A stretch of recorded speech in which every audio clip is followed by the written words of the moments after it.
Bismillahirrahmanirrahim. Assalamu alaykum hürmetli görürmenler. İstiklal kündülük haberlerini görüşüngana kızgın karşılamız. Men Erşidin Ediqot. Tövende vatanımız Şarkı Türkistan ve dünya gün tertibiga alaqadar muhim haberlerini huzurunla sunumuz. Qani diqqatinglar ekranımızda bolsun. Xitoy aqullari haqsiz uy qatorliq ta'minatlari bilan Sharqiy Turkistonga chaqirilmoqda.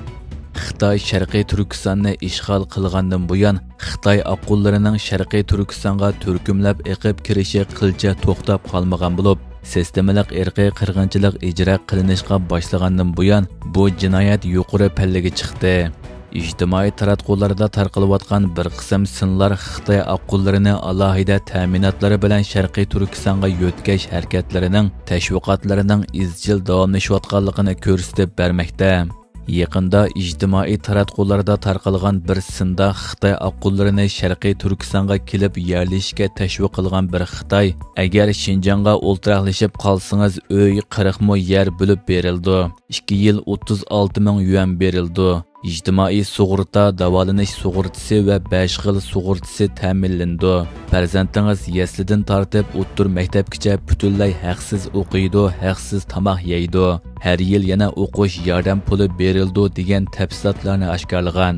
Bu xildagi sinlar ilgirmo pat-pat tarqalib turgan bo'lib, yezilarda o'ltiraqlashganlarga yana haqsiz munbat yer ta'minlanganligi, bosh ko'tarib o'tilganligiga o'xshash alohida imtiyozlarmo tashviq qilingan edi.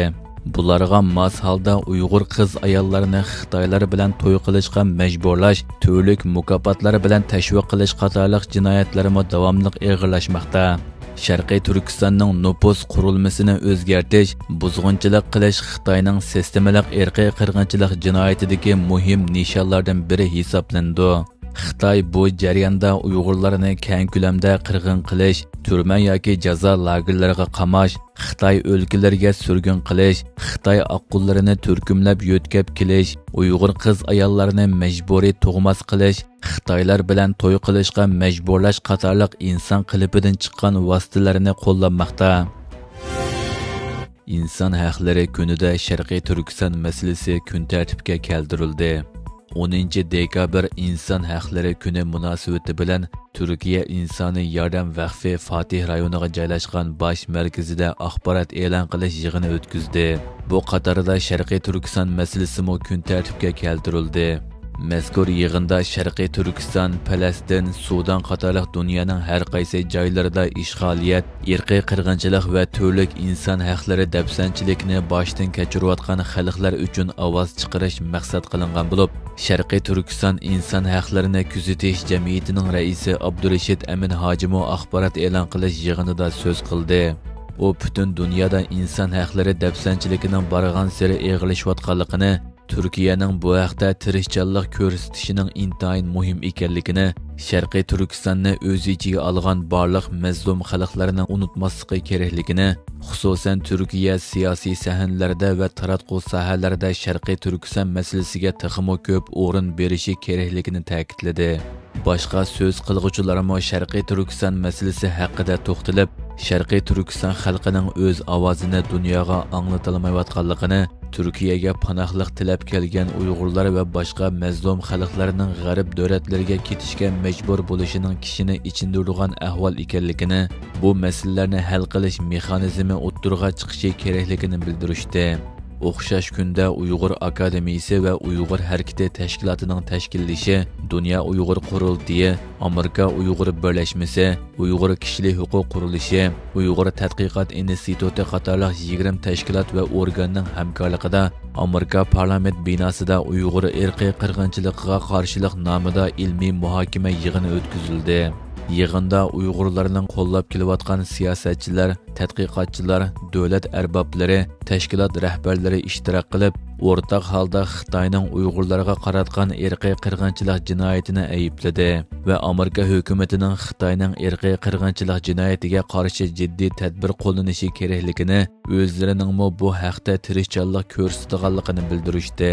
10 dekabr Gollandiyaning poytaxti Amsterdamdagi Dam maydonidami inson haqlari kunini xotirlash munosabati bilan namoyish axborot e'lon qilish yig'ilishi o'tkazildi. Namoyishga Uyg'urlar, Tibetlar, Mong'ollar, Hongkongliklar va boshqa Xitoy demokratchilari qatnashdi va Xitoyning ishg'oliyati, irqiy qirg'inchilik jinoyati, turli zulmlarga qarshi g'azab nafratini bildirishdi. Yevropa siyosiy panohlik iltimoslarini rad qilishni tezlatishga yuzlanmoqda. Yevropa Ittifoqi Kengashi siyosiy panohlik sistemasini ching'itishni maqsad qilgan ikki turlik asosiy qonun loyihasiga aloqador muzokara maydonini dushanba kuni bekitdi. Bu qarorlar qabul qilinish ehtimolligi tuvan deb qaralgan iltimoslarning texmo tez rad qilinishiga yo'l ochadi ekan. Türkiye Ovozi Radiosu'nun xabarida bildirilishicha, bexatar 3-davlat o'qumiga qarata yurgizilgan islohot va Yevropa Ittifoqi miqyosida tunji qitim bexatar kelishim manbasi davlatlari tizimligining turg'izilishi Yevropa Ittifoqining 2024-yillik ko'chmanlar va siyosiy panohlik ahdnomasini ijro qilish jarayonidagi hal qilg'uch bir qadam hisoblandi ekan. Kengashning bexatar 3-davlat o'qumiga qaratgan tuzilma loyihasiga asosan a'zo davlatlar siyosiy panohlik iltimoslarini mazmun jihatdan tafsili tekshirib o'ltirmasdan rad qilish uchun texmo keng huquqqa ega bo'ladi ekan. Yangilangan qoidalar bexatar 3-davlat o'qumini ijro qilishda iltimos qilguvchini qaytarib o'tish uchun iltimos qilguvchi bilan 3-davlat o'rtasida bog'lanish bo'lish majburiyati amaldan qoldirildi ekan. Yevropa Ittifoqiga kelishdan burun 3-davlatdan o'tgan bo'lishining o'zila yetarli deb qaraldi ekan. Siyosiy panohlik iltimoslarining belgilangan bexatar 3-davlatda tashirilishini kapolatga ega qiladigan bir kelishim yoki o'rinlashtirishining majburiy bo'lishi talab qilindi ekan. Bexatar 3-davlat qoidasi bo'yicha iltimosi rad qilinganlar norozilik arzi sungan taqdirdami Yevropa Ittifoqida turish huquqidan avtomatik mahrum qiladi ekan. Faqat suddan alohida ruxsat talab qilish yo'lida uchiq qiladi ekan. Buningga mos holda kengash ziyonkashlikka uchrash xavfi tuvan deb qaralgan iltimos qilguvchilarni tez bir taraf qilish uchun Yevropa Ittifoqi darajalik tunji bexatar kelish manbasi davlatlari tizimligini tasdiqlagan. Hurmatli ko'ruvchilar, bugungi xabarimiz mushu yerda oyoqlashdi. Ko'rganingizga rahmat. Ertadagi programmada ko'rishguncha omon bo'lgaysizlar. Allohga omonat.